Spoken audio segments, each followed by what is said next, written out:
Hello and welcome to Euroasia. I am Omrah Zaman. Here are your top stories from Europe and Asia of this week. Energy giant E.ON is to pay out £12 million to some of its customers following an investigation into mis-selling by the industry regulator. Ofgem said it was the largest penalty paid to date by a UK energy supplier. Its investigation found extensive poor sales practices amongst staff selling on the doorstep and by phone.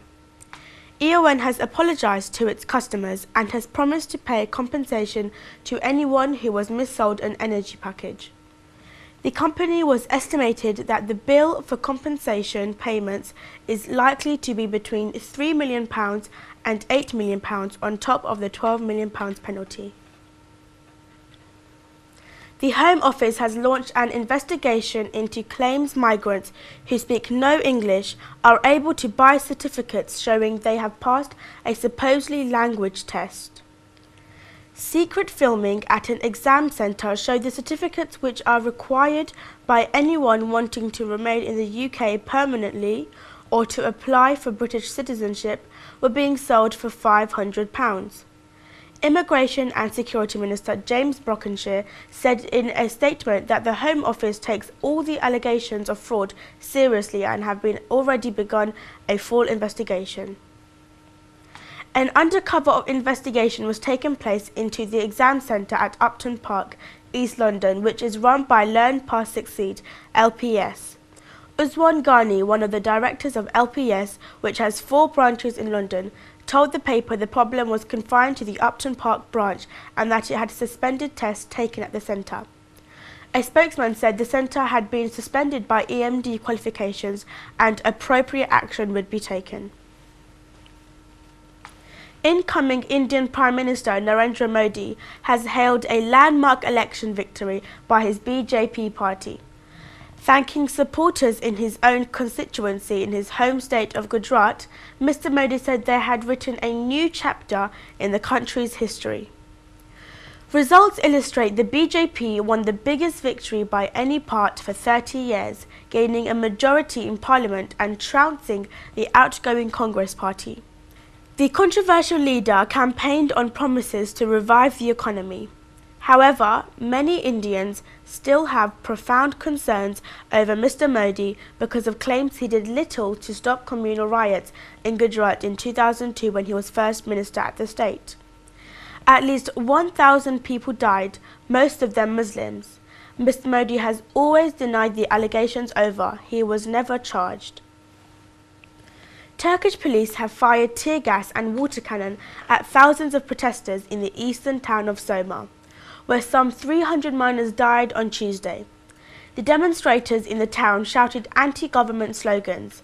The protest occurred after the mine operators held a news conference to deny any negligence over the disaster.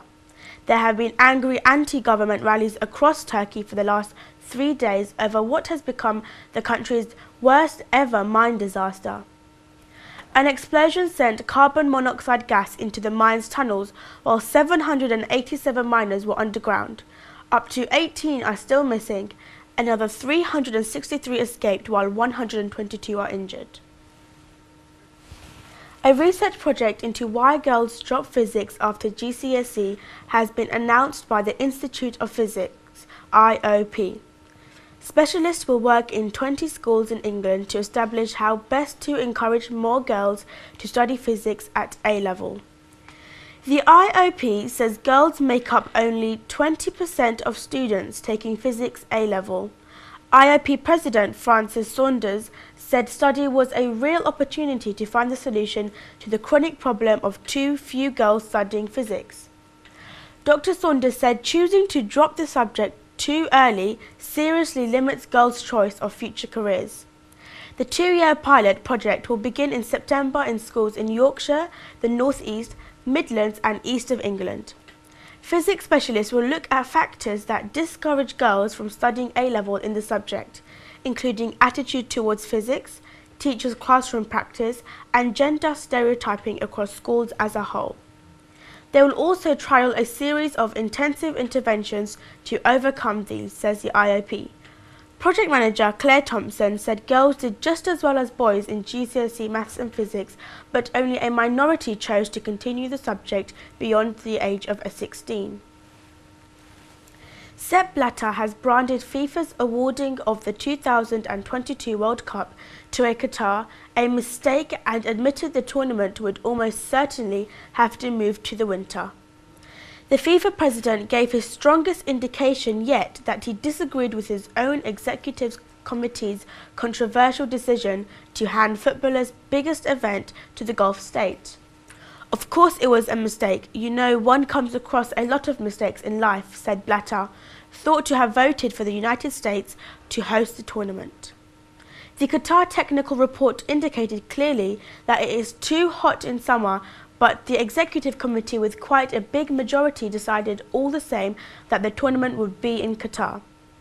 Asked whether the World Cup was likely to be held in European winter, the 78-year-old told Swiss television station RTS, "It's probable, yes. In fact, it's more than probable."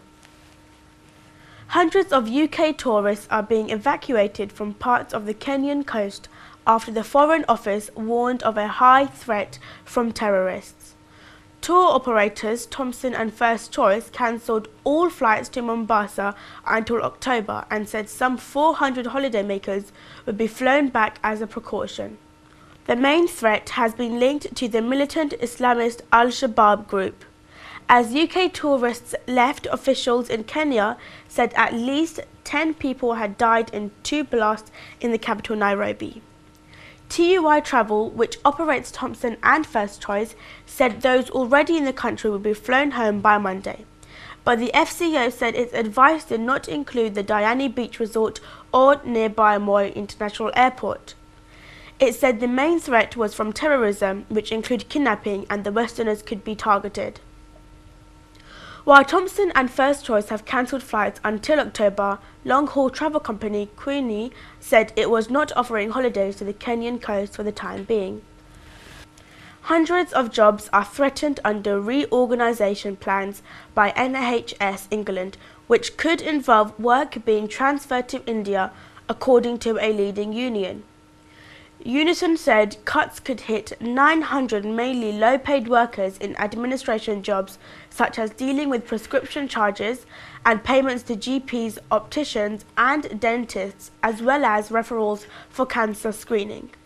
The union has written to board members urging them to reconsider the plans as well as attacking the secretive nature of discussions. Christina McAnee, Unison's head of health, said these proposals have been hammered out behind closed doors and are mired in secrecy.